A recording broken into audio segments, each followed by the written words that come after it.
Eamon, is this a fitting finale to this tournament? Yes, it is. There are a number of nations that couldn't be separated by much, but it is fitting, I think, particularly the presence of Croatia, a young nation. They were fighting for their independence less than 25 years ago, fighting and dying. Luka Modric's grandfather was shot, and he lived as a refugee for almost 5 years. So what this means to that nation today, in terms of establishing their identity, of being proud of their nationhood in a troubled part of the world, in the Balkans, it's absolutely massive. And Luka Modric's grandfather was assassinated in that war, so he knows what it's like. And France, of course, a nation with a great tradition in football and a great tradition and culture as well.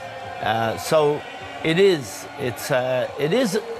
David versus Goliath in a sense, and seeing if Modric can lead his team to victory is absolutely a very romantic idea, and it's what sport should be.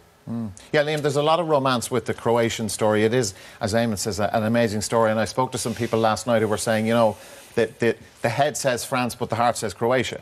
Yeah, I'm a bit like that. I'm going to stick with Croatia because they were my dark horse tip at the start of the tournament. I think the French have the advantage of not having played as much as Croatia, and they've had to really go right to the wire to get through to this final. You know, 3 games where they've had to play extra time, 2 games with penalties, emotions, the physical expense of that, I think will play in France's favour. However, they have experience in this Croatian team, they have physicality, they're big, strong lads, and they have the director of the orchestra in Luka Modric, and I agree totally with Eamon.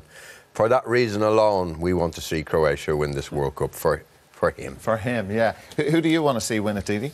Well, it would be a great story because I think it was very refreshing to see in this World Cup that you don't necessarily need the best players to win games and go far in a tournament. The team counts more than any individual, and I think the Croatian manager made a stance in the first game when Kalinic didn't want to come on, he sent him home. I'm not sure if they were still here if that hadn't happened, because people would have tried to maybe talk him around and say, listen, this is a team game. He said, no, if you're not there for the team, you've got to go home. And I wonder how he feels now, sitting at home this afternoon watching his team play in the final. It would be a great story. I think the danger with Croatia is because everybody's been raving how well they have done. And I think sometimes you can get a bit carried away and think, well, we've done, nobody expects us to win. Yeah. I'm not saying it can take the sting out of them, but that's my worry with Croatia, but it would be a wonderful story. The French have been very careful to say, or not to say, that the Croatians are going to be tired, because that annoyed them when they played England, because the English view was that they would be tired after all their effort.